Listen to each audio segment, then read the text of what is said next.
July 31st, 2005, a sniper's bullet ended the life of one of Chicago's most respected Black Disciples OGs, Walter Silk Bennett. He got killed by a sniper? But this wasn't just another street casualty, fam. This was King Von's father, the man who shaped a legend before Von ever dropped a Like father, like son, I guess. bar. When that rifle took Silk out at just 30 years old, it created a monster. An 11-year-old Davon Bennett watched his hero get buried, and from that moment, King Von was born. No cap. Damn. Silk wasn't just some random gang member, homie. This cat was old-school Black Disciples royalty from Ada Park, the type of OG who commanded respect without saying a word. But here's the crazy part. Von barely knew his pops.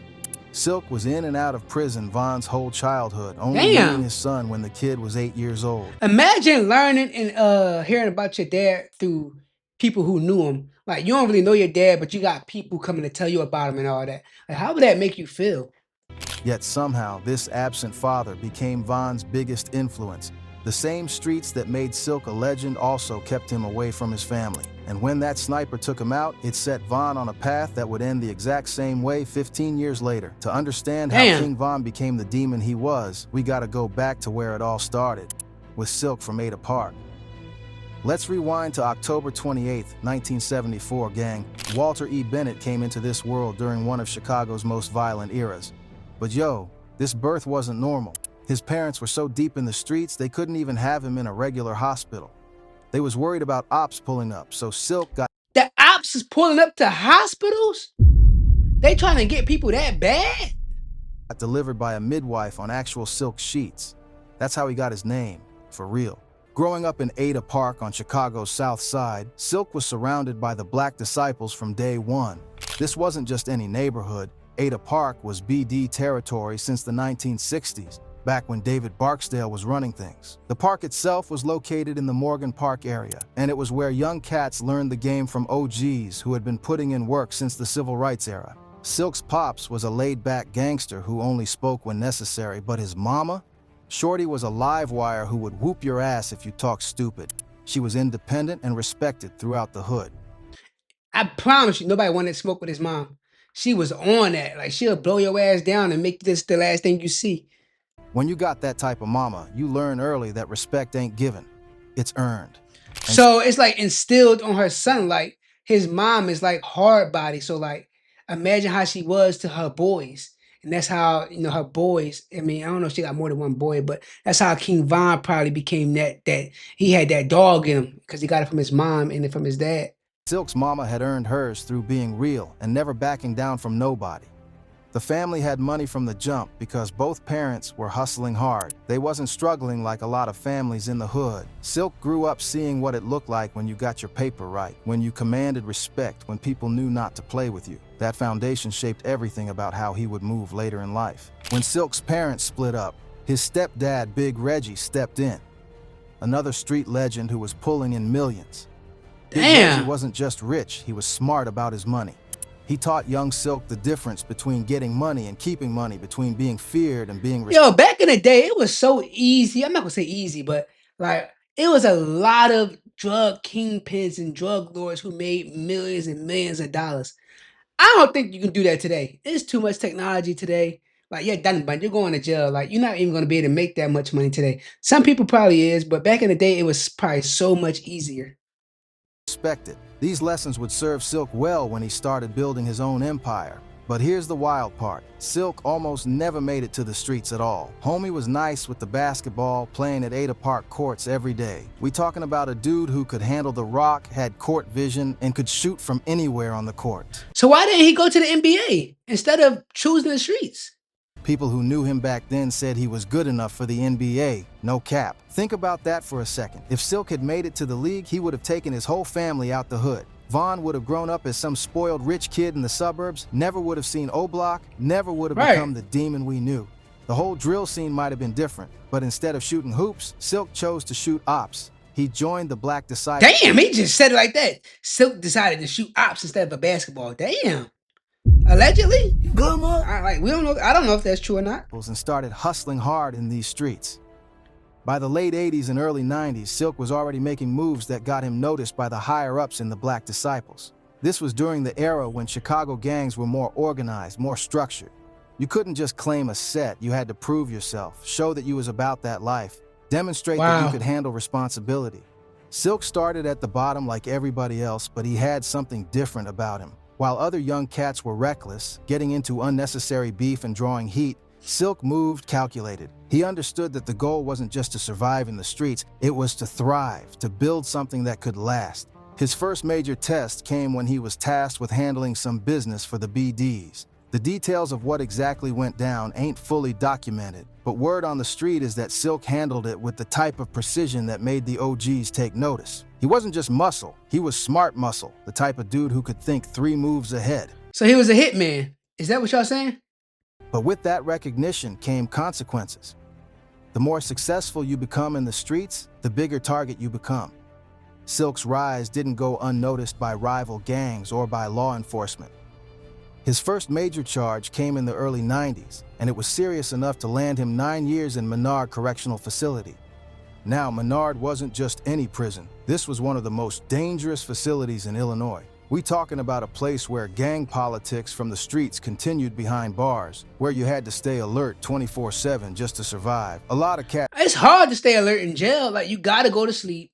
Like it's like so hard. Like at any point you can get snuck and stabbed and whatever. Like don't ever go to jail, people. Don't go to jail. would have folded under that pressure, started snitching to get their time reduced, or switched sides to protect themselves. Not Silk. This dude kept his mouth shut the entire bid, never gave up a single name, never cooperated with authorities, never showed any weakness. He did his time like a true soldier, earning respect not just from his own people, but from inmates across all gang affiliations.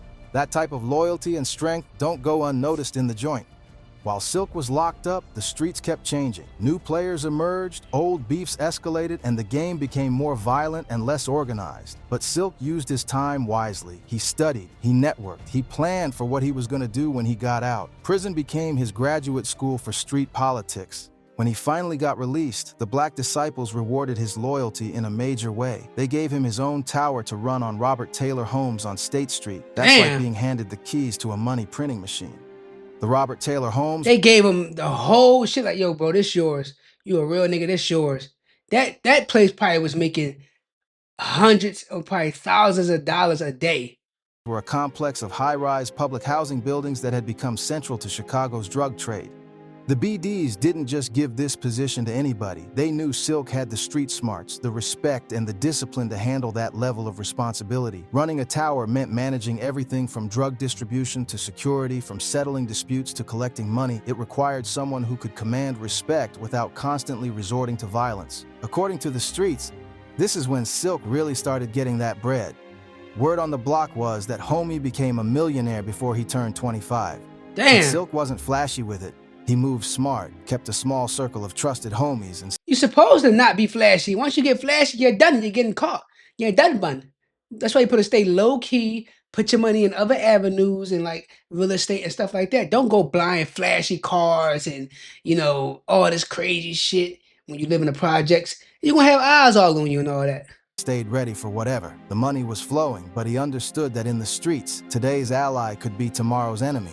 If you was rolling with Silk, you had to accept that shootouts came with the territory. Just like his son would be years later, not everybody could hang with Silk because you had to be on that same timing. He wasn't looking for fair weather friends or You had to be a demon to ride with that man. Like you had to be a shooter. Like if you wasn't a shooter, you wasn't getting in the car with that man. That's what he's saying.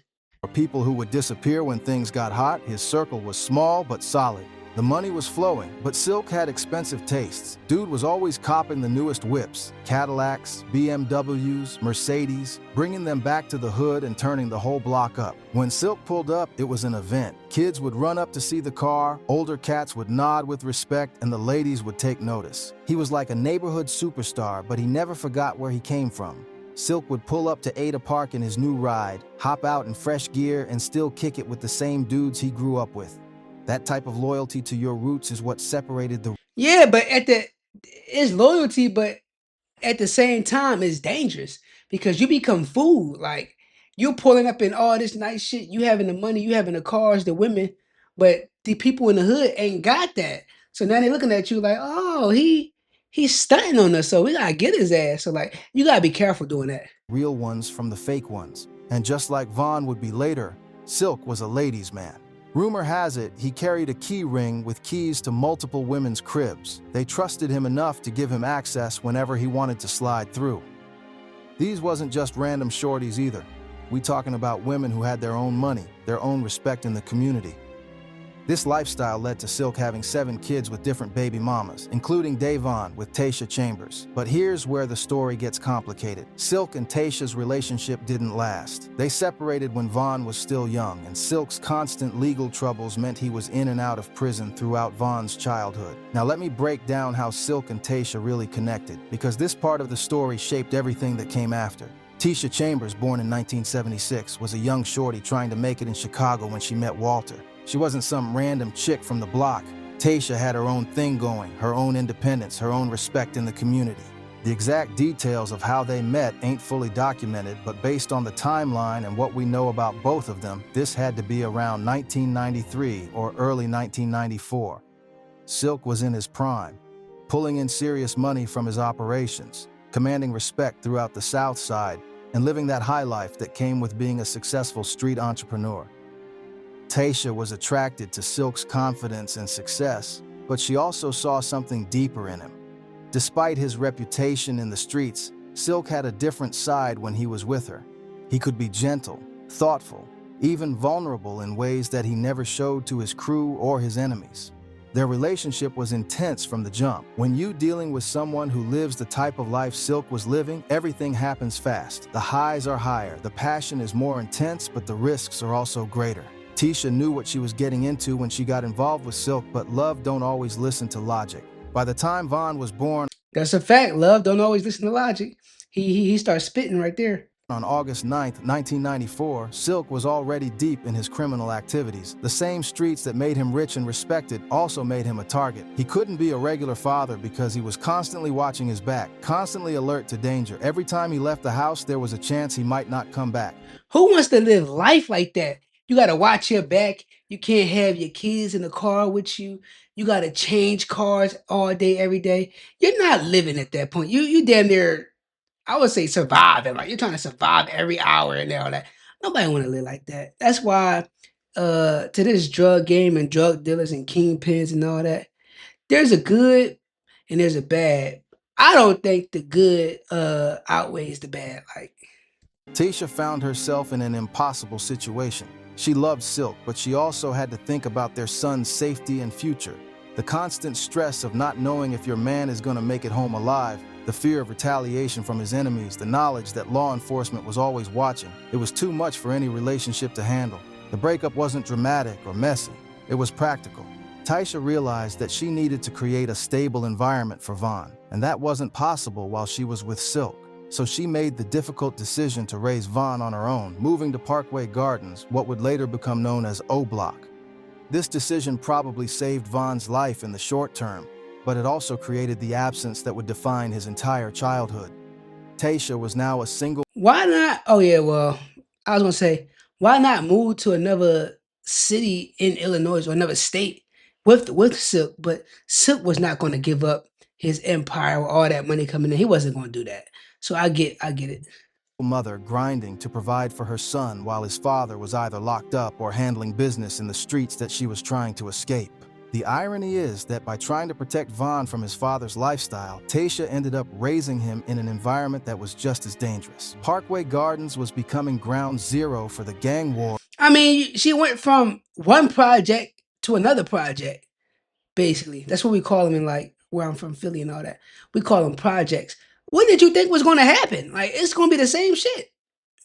That would define Chicago in the 2000s and 2010s. The same violence she was trying to shield Vaughn from was right outside their door. Silk, for his part, wasn't a deadbeat father. He provided financially when he could, and he genuinely loved his son. But his lifestyle made consistent parenting impossible. He would disappear for months at a time. Sometimes because he was locked up, sometimes because he was laying low from enemies, sometimes because he was handling business in other cities. The first time Vaughn actually met his pops was when he was 8 years old, around 2002. Can you imagine that? Your whole Damn. life, you hearing stories about this legendary figure who's your father, but you ain't never seen him. Your mama tells you stories, other people in the hood mention his name with respect, but to you, he's like a ghost. When they finally connected, it was like meeting a myth come to life. Silk was everything Vaughn had imagined and more. Tall, confident, commanding respect wherever he went. Even though their time together was limited, Silk made sure to pass down the street code that had kept him alive. He taught Vaughn about loyalty, how you never betray the people who are He looked just like his dad. really with you no matter what. He explained the importance of respect, how you earn it, how you maintain it, and why it's more valuable than money. He showed Vaughn how to carry himself, how to read people, how to spot danger before it spotted you. But Silk also tried to warn Vaughn about the costs of street life. He would tell his son about friends who had died, about opportunities he had missed, about the constant stress of always having to watch your back. He wanted Vaughn to learn from his mistakes, to maybe find a different path. Right, but like, why not, take your own advice? Like, you're giving your son, I'm not even just talking about this situation, but in general, people be giving people some great advice, but don't take their own advice and end up sometimes meeting their demise. You could take the same advice. You made the money. Why not just say, you know what, I'm giving this up, move out of state, and invest into other stuff and start getting money that way? Vaughn absorbed every word, every lesson, every moment they spent together. But just as quickly as Silk would appear in Vaughn's life, he'd disappear again. Back to prison, back to the streets, back to the dangerous life that eventually consumed him. By 2005, Silk was still moving heavy in these streets, but the game was changing. The organized structure of the 90s was giving way to more chaotic, more violent conflicts. Younger cats were coming up who didn't respect the old codes, who were willing to break rules that had kept the peace for decades. Silk had survived over a decade of gang wars, multiple prison bids, and countless attempts on his life. He had built a reputation that extended far beyond Ada Park, earning respect from BDs across the entire South Side. But success in the streets also means accumulating enemies, and by 2005, Silk had plenty of both. The skating rink on 87th Street where Silk would meet his end wasn't just a place for kids to have fun, it was a known meeting spot for street business. This was neutral territory where different crews could conduct business without the territorial tensions that existed in their home neighborhoods. On July 31, 2005, Silk was allegedly there handling some type of deal when everything went wrong. The streets say he was set up by someone he trusted, led into a trap that had been carefully planned. I told y'all, that's what I be saying. It's always somebody you know, somebody always close to you. They think you stunting on them. You probably told them no one time that you can't help them. It's just so many scenarios like that. Wasn't some spontaneous beef that got out of hand. This was a calculated assassination. What happened next changed Vaughn's life forever. A sniper, positioned at a distance, took the shot that would end Walter Silk Bennett's reign in Ada Park. Crazy. The use of a sniper rifle showed that whoever wanted Silk dead couldn't get close to him. His reputation and the way he moved made it impossible to just walk up on him, so they had to take him out from a distance. Crazy. The bullet struck him in the head, but here's the part that makes it even more tragic. He was rushed to the hospital where doctors fought to save his life for 2 days. Vaughn's family... A sniper? Like, a sniper. Somebody in the hood knew how to, use a sniper and was accurate enough to hit this man in the head. That's crazy. It's some scary shit. Like, that person was far away and used a sniper. That's crazy. Like, I'm pretty sure he never thought about, oh, a sniper is going to try to shoot me. Like, nobody thinks of that. Nobody in the fucking hood, nobody in the streets think of that. Oh, I got to watch out for my ops. They might be in some building fucking 2 blocks down there and they got a sniper rifle. Family held on to hope, praying that the OG would pull through like he had survived everything else. For 48 hours, the Bennett family lived in limbo.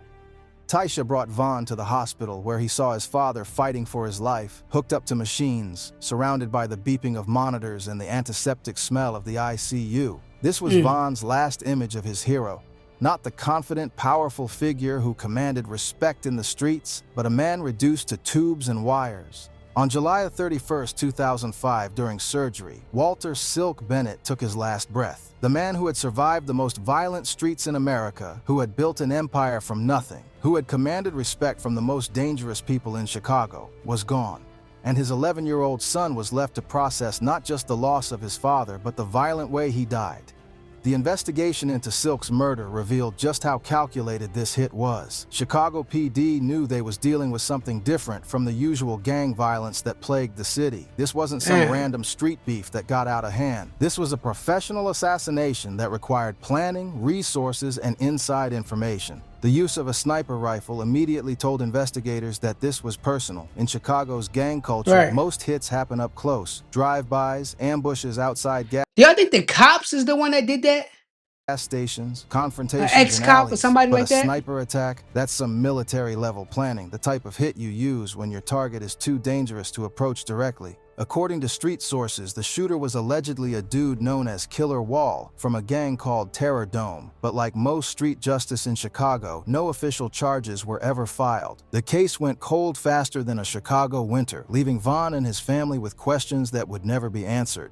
The lack of witnesses wasn't surprising. The skating rink might have been neutral territory, but that didn't mean people were willing to talk to police about what they saw. In Chicago's street culture, snitching is the ultimate violation, even when it comes to solving murders. The code of silence that Silk had lived by also protected his killers. But the streets talk, even when people don't talk to police. Word got around about who was responsible, about why Silk was targeted, about the chain of events that led to his death. Some said it was about money. A deal gone bad, a debt that couldn't It's always about that. It's either about women or money. Them two. be collected any other way. Others claimed it was about territory, about Silk's influence threatening someone else's operation. The most persistent rumor was that Silk had been backdoored, betrayed by someone in his own circle. This theory made sense given how the hit went down. The shooter knew exactly where Silk would be, exactly when he would be there, and exactly how to position themselves for the shot. That type of inside information only comes from people close to the target. Vaughn's uncle confirmed in an interview years later that his big brother was indeed killed by a sniper rifle, adding credibility to the street version of events. But he also hinted at the betrayal aspect, suggesting that Silk's trust in the wrong person had cost him his life. The immediate aftermath of Silk's death sent shockwaves through Ada Park and the broader BD community. This wasn't just the loss of another gang member. This was the assassination of an OG who had represented the old school way of doing things. Silk had been a bridge between the structured gang culture of the 80s and 90s and the more chaotic era that was coming. His funeral was a testament to the respect he had earned. Despite the danger of being seen publicly mourning a known gang leader, hundreds of people showed up to pay their respects. The service was a who's who of Chicago's street elite, with representatives from BD sets across the South Side coming to honor Silk's memory. For 11-year-old David Bennett, watching his father's casket being lowered into the ground was a defining moment. This was the man he had barely known but desperately wanted to emulate. The stories he had heard about Silk's power, his respect, his success, all of it ended with this wooden box in the dirt. Vaughn's mother, Tisha, tried her best to help her son process the grief, but she was dealing with her own complex emotions. Despite their separation, she had never stopped caring about Silk. He was the father of her child, her first love, and now he was gone in the most violent way possible. The trauma of losing his father to gun violence at such a young age created a wound in Vaughn that would never fully heal. But instead of making him want to avoid the streets, it had the opposite effect. Vaughn became obsessed with understanding his father's world, with proof He probably damn near wanted to take over or continue on his dad's legacy. proving that he was worthy of the Bennett name. Tasha tried to keep Vaughn focused on school, on staying out of trouble, on building a different kind of life. But she was fighting against forces bigger than herself. The same Parkway Gardens projects where she was raising Vaughn were becoming ground zero for the gang wars that would define Chicago in the 2000s. Without his father's guidance, even the limited guidance Silk had provided, Vaughn turned to the streets for the male role models he desperately needed. The black disciples in O Block took Vaughn under their wing, seeing Silk's son as someone who carried that legendary bloodline. They told him stories about his father's exploits, about how Silk had commanded respect, about how he had built an empire from nothing. These stories became Vaughn's blueprint for how to move in the streets. but they also created unrealistic expectations about what street life could provide. The OGs who had known Silk tried to guide Vaughn, but they were also products of the same system that had consumed his father. Their advice was Right. well-intentioned, but ultimately led Vaughn down the same path that had destroyed Silk. They taught him the code, the loyalty, the willingness That was a case of right message, wrong messenger. to die for respect, the same qualities that had made Silk legendary and gotten him killed. By the time Vaughn was 13, he was already showing signs of following his father's path. He was getting into fights at school, running with older kids from the block, displaying the same fearless attitude that had made Silk respected and feared. Teachers and counselors tried to intervene, but Vaughn was already too deep in his own head about living up to his father's reputation. The juvenile arrest started when Vaughn was 14. Small stuff at first, but escalating quickly. Each time he got locked up, each time he proved he wouldn't snitch or cooperate with authorities, his reputation grew. He was becoming known as Silk's son, the young cat who had that same energy, that same refusal to back down. But here's the tragic irony. The same code that made Silk legendary also contained the seeds of his destruction. The loyalty, the violence, the refusal to back down, the willingness to die for respect. These weren't just admirable qualities in street culture, they were also death sentences in Chicago's increasingly violent gang wars. Vaughn inherited all of these traits, along with the trauma of watching his father die violently. By 16, he was facing serious charges himself. Armed robbery, attempted murder, the type of cases that could have sent him away for decades. The cycle that had consumed Silk was already consuming his son. The streets that had taken Silk were now calling Vaughn with the same seductive promise of respect, money, and power. And just like his father, Vaughn answered that call with everything he had. He joined the same black disciples that had made Silk a legend. He adopted the same code of loyalty and violence. He even earned his own nickname, Grandson, as a tribute to BD founder David Barksdale, connecting him to the same legacy his father had represented. Silk's death didn't just create King Vaughn. It created a monster that would terrorize Chicago's streets for the next 15 years. Vaughn carried his father's absence like a weight on his shoulders, constantly trying to fill a void that could never be filled. Every song he dropped, every move he made in the streets, every time he put his life on the line, it was all connected to that 11-year-old boy who watched his hero get buried. The parallels between father and son are scary when you really break them down. Him seeing his dad die, or seeing his dad lifeless like that, him hearing the stories, it just made him angry. Like, damn, y'all took my dad away from me, and I could never, spend time with him, and I barely spent time with him. So it just made him very, very, very angry. Both were black disciples who commanded respect through a combination of intelligence and violence. Both were in and out of prison throughout their lives, never able to fully escape the system that had shaped them. Both had multiple children with different women, repeating the cycle of absent fathers that plagued their community. Both lived by a code that valued loyalty over everything else. Loyalty to their gang, loyalty to their crew, loyalty to the streets that had made them. And both died violently before they could see their full potential realized, before they could break the cycle that had consumed their families for generations. Vaughn would reference his father constantly in his music, using Silk's memory as motivation to provide for his family in ways his father never could. Songs like Exposing Me dealt directly with the trauma of losing his father to gun violence, with Vaughn rapping about the pain of growing up without that male guidance, about the anger he felt toward the streets that had taken Silk away. But Vaughn also understood that those same streets had made his father a legend. In his music, he celebrated Silk's reputation, his success, his ability to command respect in one of America's most dangerous cities. Vaughn saw his father as a king who had been taken down by jealous enemies, and he was determined to reclaim that throne. The problem was that Vaughn was trying to live up to a myth. The stories he had heard about Silk were filtered through the lens of street legend, where every victory was magnified and every mistake was minimized. Vaughn didn't just want to be successful, he wanted to be Silk, to embody everything his father had represented. This obsession with living up to his father's reputation drove Vaughn to take risks that even Silk might have avoided. While Silk had been calculated in his moves, Vaughn was more He basically saying a lot of the stories were exaggerated or minimalized. impulsive, more willing to engage in public beefs, more likely to put himself in dangerous situations for the sake of maintaining his image. The old heads who had known Silk watched Von's career with mixed emotions. They saw the same charisma, the same leadership qualities, the same magnetic personality that had made Silk special. Von had inherited his father's ability to inspire loyalty, to make people want to follow him, to command respect through presence rather than just violence. But they also saw the same reckless energy, the same willingness to risk everything for respect, the same inability to walk away from beef even when it made strategic sense. Von was Silk's son, but he was also a product of a more violent, more chaotic era of Chicago street culture.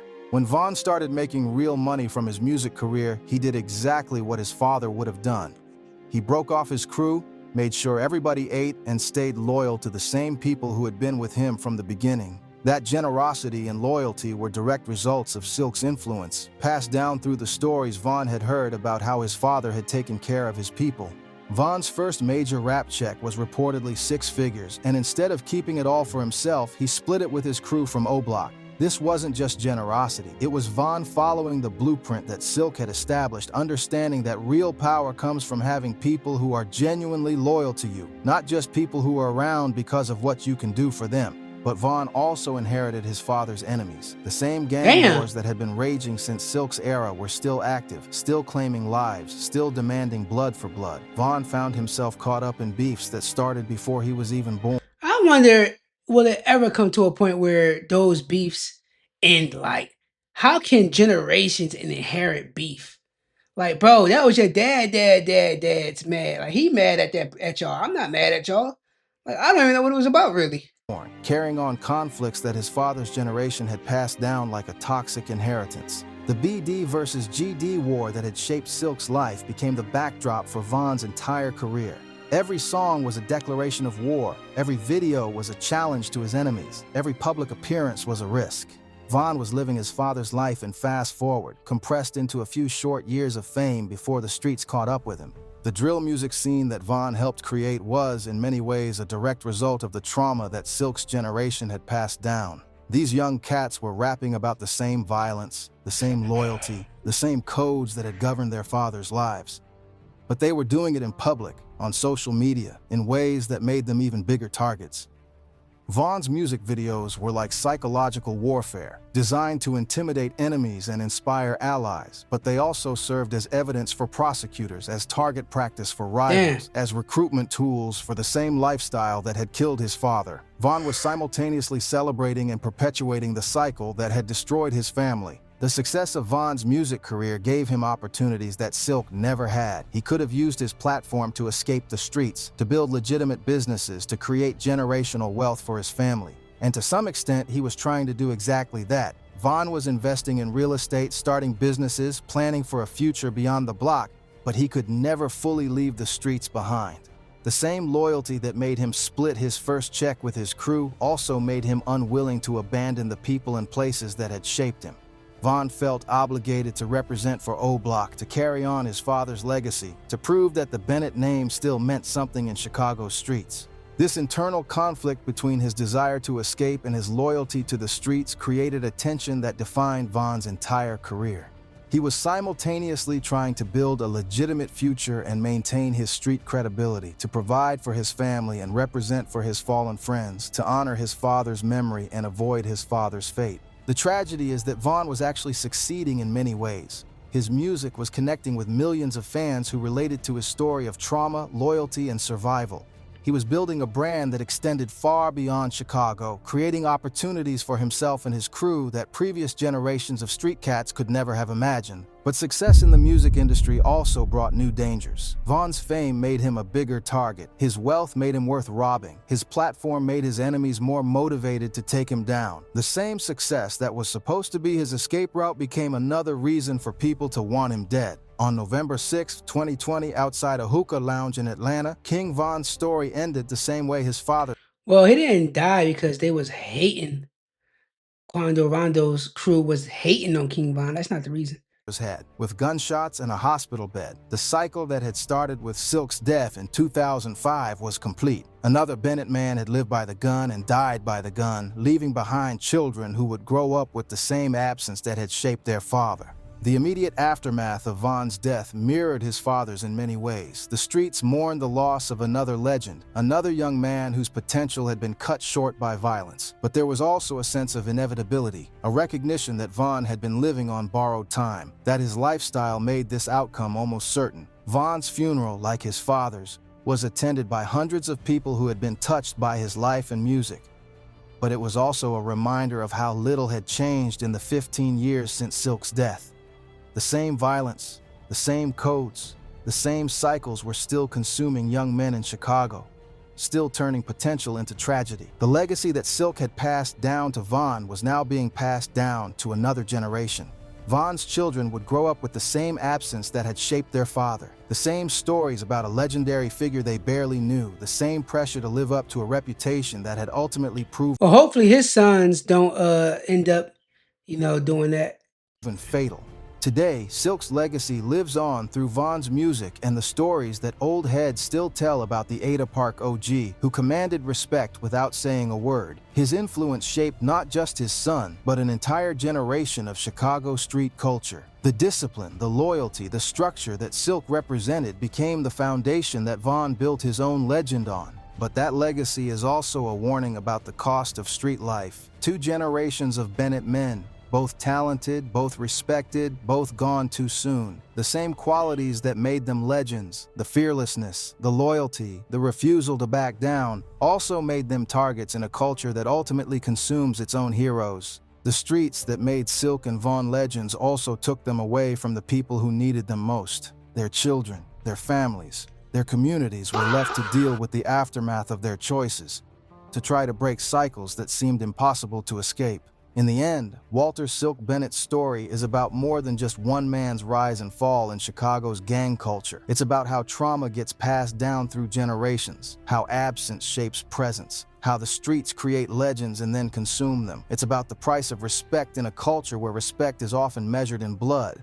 Silk never got to see his son become King Von, never got to witness the success that his own sacrifices had made possible. But his influence was there in every bar Von rapped, every move he made, every decision that defined his short but impactful life. The Ada Park OG, who was delivered on silk sheets and died by a sniper's bullet, created a legacy that outlived him by 15 years. But in the end, that legacy couldn't save his son from the same fate. The streets took Silk in 2005, they took Von in 2020, and somewhere in Chicago right now, another young man is probably hearing these stories and thinking he can be the one to break the cycle. But the streets don't care about your plans, your potential, or your promises. They only care about the code, and the code always collects its debt. The streets don't love you, no matter how long it takes. That's the real legacy of Silk from Ada Park. Not just the legend he became, but the price his family paid for that legend. And that price is still being paid today in the children who grow up without fathers, in the mothers who bury their sons, in the communities that lose their brightest stars to the same violence that created them. The story of Walter Silk Bennett and his son King Von is ultimately a story about America itself, about how poverty, racism, and systemic neglect create conditions where young men see the streets as their only path to respect and success. It's about how cycles of violence perpetuate themselves across generations, how trauma becomes inheritance, how legends become curses. Until we address the root causes that create these conditions, until we provide real alternatives to street life, until we break the cycles that turn potential into tragedy, the story of Silk and Von will continue to repeat itself in cities across America. That's a fact. The streets will keep calling, young men will keep answering, and families will keep paying the ultimate price for a respect that costs everything and lasts only until the next bullet finds its target. Crazy work. Killed by a sniper. Then King Von killed by, a shooting. That's sad. Hopefully his sons don't grow up to try to take on their dad's legacy. Hopefully the cycle ends, but we don't know. This was a pretty good documentary. I liked it. What y'all think about it? Put y'all thoughts in the comment section. Like this video. Subscribe to the channel. I appreciate it. And I see y'all in the next one.